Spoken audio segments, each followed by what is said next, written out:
In some ways, there are important parallels between the situation for veganism right now in 2017 and the situation for gay rights many, many decades ago.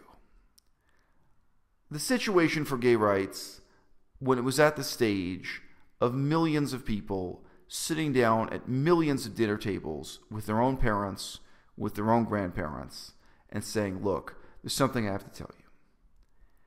And fundamentally, people at that early stage had to explain the concept of gayness itself to a public who in large part hated, feared, failed to understand why it would ever be made public. Why wouldn't this be secret?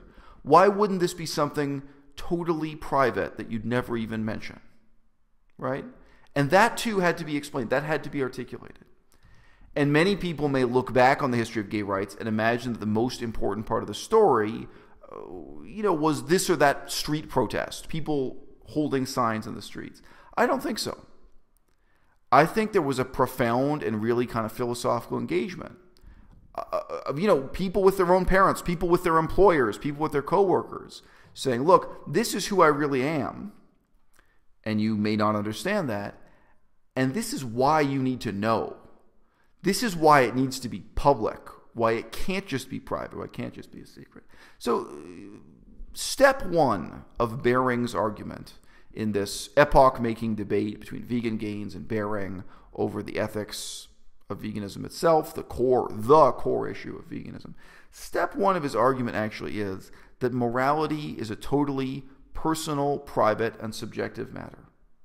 Many people felt that way about sexuality 50 years ago, even 20 years ago.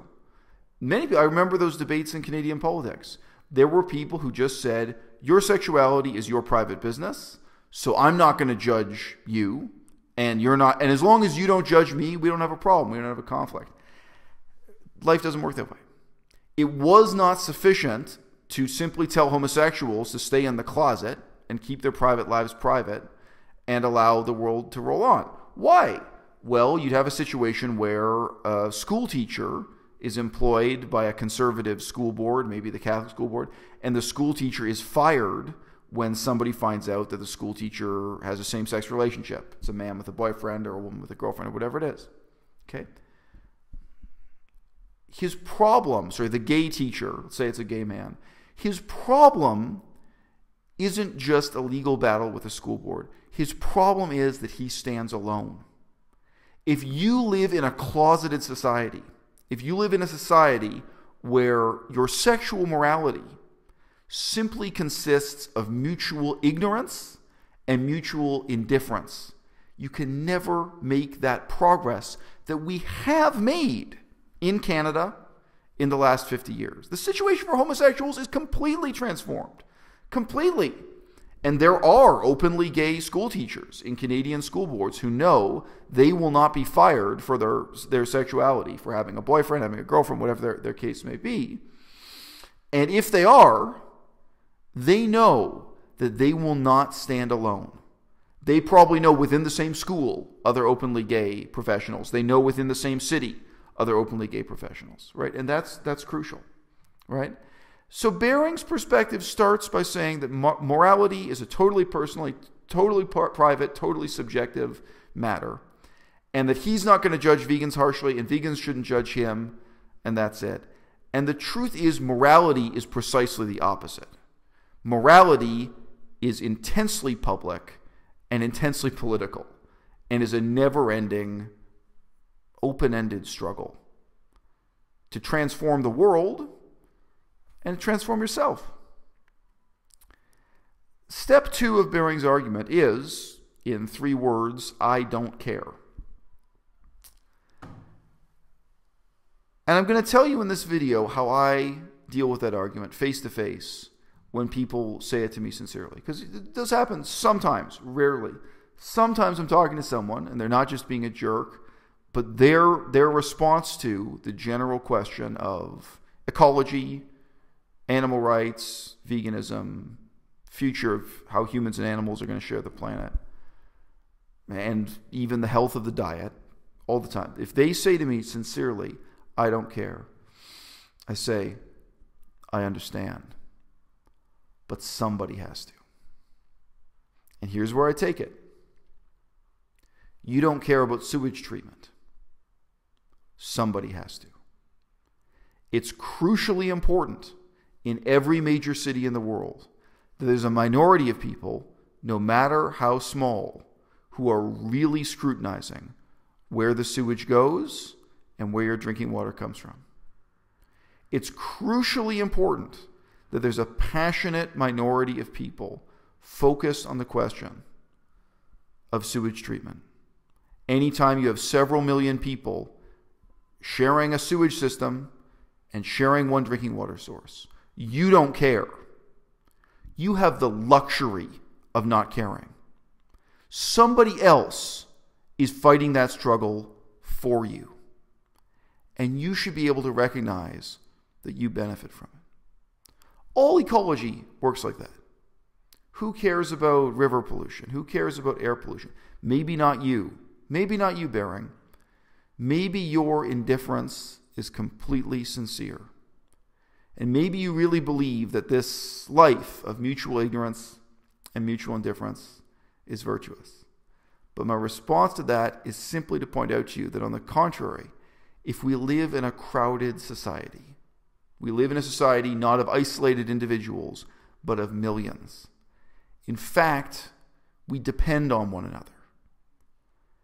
I don't care. In a practical sense, I can't care. I'm too busy about nuclear waste treatment and management. At different points in my life, I actually have done some research on it. I've done some reading. I've taken interest. At different points in my life, I have. But that's not an issue I'm going to lobby City Hall on. That's not an issue I'm looking into.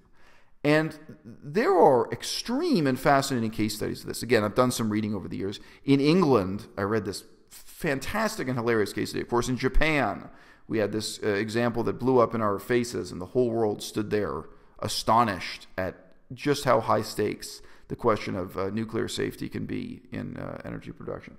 And there's one test site, which is an ecological disaster in the northwest United States. I did some reading about it. Wow, fascinating. Fascinating. Okay. Now, I would not say that I don't care. I do care. I do care. I just don't have enough time and energy to work on every important issue in the world. Okay. But if someone says to me that they don't care, I can say to them, isn't it a good thing that somebody does? Imagine just how dangerous this situation would be if nobody cared. And now, what is your attitude going to be towards someone else when you meet a person who has that passion, who has that concern, and who has those expertise because they care? Why are you telling them that you don't care instead of thank you for caring? Because I can't. You can't do everything, Bering, and I can't either. I've got to make choices. If I'm studying Cambodia and human rights issues in Cambodia, I'm not studying farm conditions in Texas. I can't do both. I did spend a couple years studying Cambodia. That's why I choose that example. Okay? The fundamental question is of what kind of a person you want to be. And that's why I never engage these issues in terms of shallow, crass, logical fallacies. I don't think that Vegan Gaines take it in the direction he took in a real life situation face to face.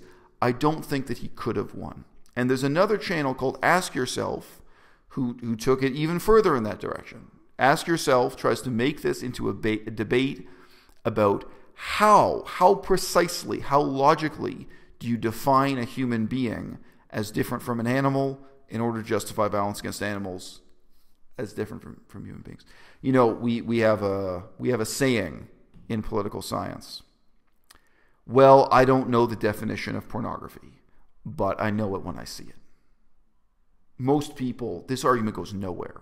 What exactly is the definition of a human being? What exact trait does a human being have that an animal lacks that justifies them? Yeah, well, they may not know how to define a human being, but they know it when they see it. Okay. if you can engage someone on the meaningful question, what kind of a person do you want to be? What kind of society do you want to be a part of? And what direction do you want to say? That's great. And if you encounter somebody who can't engage in that discussion, that level with you, there's no point in you having a deep discussion while they're having a shallow one. Stupidity is real. Stupidity was a huge factor in this debate. One side was manifestly much, much stupider than the other, so there were limits to where this conversation could go. But when I encounter that attitude of I don't care, I don't challenge them on the fact that they don't care. I don't say you should care. What I challenge them on is, why are you proud that you don't care? Why are you being self-righteous about it? Because there's a sense in which I don't care and I can't care about nuclear safety. There's a sense in which very, very few people can care and get involved with sewage treatment or other ecological problems that impact your life directly. Drinking water quality. Can I trust the tap water when I turn on the tap? Okay? Everywhere I go, I try to research that. I tried to research that here in China, in Victoria, in Cambodia, on and on, everywhere I've lived. I try to take it as far as I can. Okay? Not everybody can care. But that doesn't mean that you should feel proud of yourself because you don't care. It doesn't mean you should be self-righteous in your ignorance and your indifference. You should feel some sense of appreciation and some sense of gratitude towards the tiny minority of people who have the passion, who have the engagement, and who develop the expertise, because they really are making the world a better place for all of us.